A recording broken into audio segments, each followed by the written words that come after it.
Barka da zuwa tashar mai suna Sirrinkannywood, inda za mu dinga kawo muku kowane episode a takaice. Wannan karo za mu fara ne da Gidan Sarauta. Gidan Sarauta Season 1 Episode 1 ya fara ne da wani matashi mai suna Kaka, inda ya dawo gida cikin tsakiyar dare daga uzuri ko kuma sharholiyarsa, ya tsaya a bakin gate ya tsanna ham. Daga jin wannan karar ham din, mai gadin gidansu mai suna Malam Salihu ya yi maza ya tashi, ya yi sauri ya ɗauko ki ya je ya buɗe masa wannan ƙofa. Bayan ya buɗe masa wannan ƙofa ne, shi kuma Kaka ya rufe shi da baɗa, jaraba da kuma masifa har ya masa gargaɗi sosai.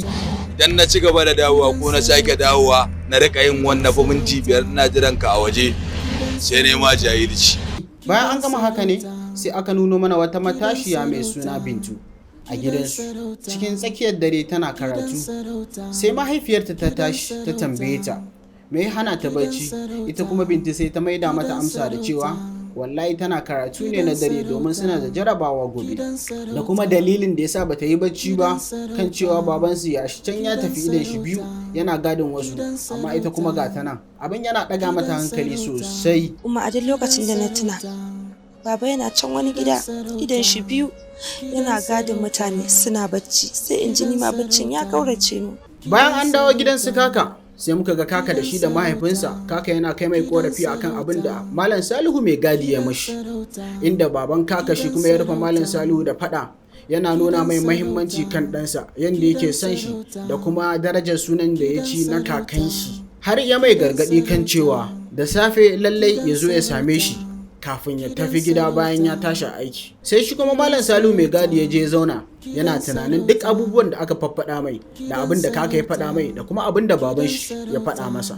A wayewar gari kuma mun ga Malam Salihu da shi da baban Kaka yadda suke magana. Baban Kaka yana ce mai ya kamata ya sallame shi domin karfin shi ya gajiya. Lokacin da yake nan matashi yana nan yana zuwa yana buɗe mai gate da sauri, amma yanzu karfin shi ya ja, saboda haka yana tunanin lokaci ne da yayi da zai sallame shi akan aiki. Yanda Malam Salihu yake faɗa mai cewa ya taimaka ya yi mai haƙuri ya mai rai, ya bar shi da aikin nan nashi. Wannan aikin nashi da shi ya dogara yake ciyar da kanshi da iyalan shi da biya ma 'ya'yan shi kuɗin makaranta. Shi kuma baban Kaka yake mayar mai da cewa ina ma amfanin karatun ɗan talaka. Karatun ɗan talaka ba shi da amfani, suna biyan shi kuɗi ne domin ya yi samu ya yi ƙarfi ya zo ya musu aiki, ba wai don ya je ya asaran kuɗin shi akan 'ya'yan shi akan makaranta ba. Wannan duk aikin banza ne. Bayan sun gama wannan jan chapter ne, sai muka ga Kaka da baban shi suna magana kan kuɗin haya da ba a biya musu ba, suna kokari su je su shirya rashin mutunci. Daga nan ne fa suka tafi, suka je suka fito da komai daga cikin gidan wannan tsoho.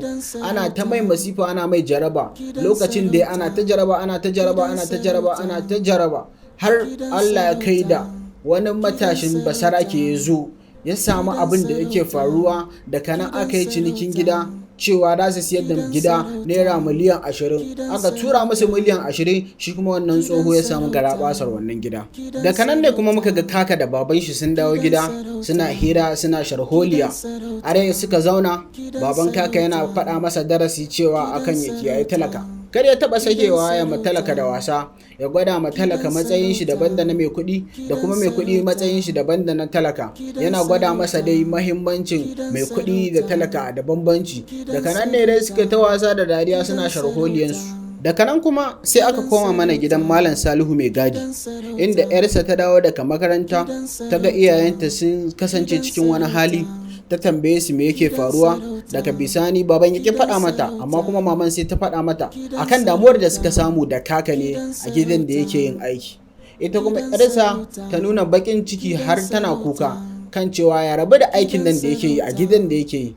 Shi kuma yana gwada mata cewa lallai ya kamata ya yi aiki domin ya samu kuɗi ya biya mata kuɗin makaranta, inda take gwada mai cewa ai ita ta gama makarantanta na secondary, dan nan da kwana 2 ma za a musu bikin yaye ɗalibai.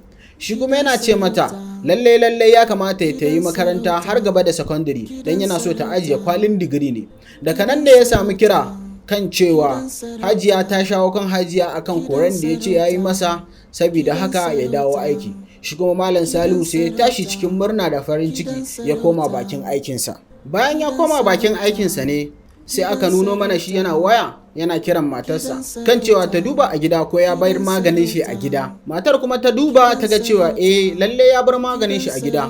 Bayan ta faɗa mai ya bar maganin a gida ne, sai ya ce to ko za a aiko Bintu ta kawo mai wajen aikinsa inda yake aiki. Yayin da mamanta ta ce to lalle Bintu ya kamata ki tashi ki zo ki kai wa mahaifinki wannan magani domin yana fama da matsanancin hawan jini. A nan ne muka ga Bintu ta zo ta kawo ma Malam Salihu magani inda ya aike ta ɗakin shi ta je ta ɗauko mai ruwa. Bayan ta ɗauko mai ruwa ya sha magani sai ga Kaka ya dawo. Kaka ya dawo yana bushe-bushen sigari ko taba ne, yana dai bakin gate yana ta danna ham. Bayan Malam Salihu ya tashi da sauri ya zo zai bude gate, yana gudu har yarinyar shi ta ce in ba zai iya ba lallai ita ta zo ta bude gate din. Amma ya ce ina shi zai je ya bude. Yana kan hanyarsa ta zuwa bude gate ne ya samu ya ci tuntube ya faɗi. Sai aka ƙara nuna mana Kaka yana bakin gate yana konkone yana mita kan cewa wannan tsoho ya sake maimaita abin da yake kenan. Yana shigowa cikin gida sai ya samu Malam Salihu da yarsa a tsaye. Ya kalle su ya mai wani kawai sai ya kife shi da mari. Yayin da yarsa ta kalla cikin bakin ciki, cikin haushi da kuma bacin rai, ita ma sai ta rama ma babanta marin da aka mishi. Wannan shine karshen episode din, sai mun sake haduwa a na gaba.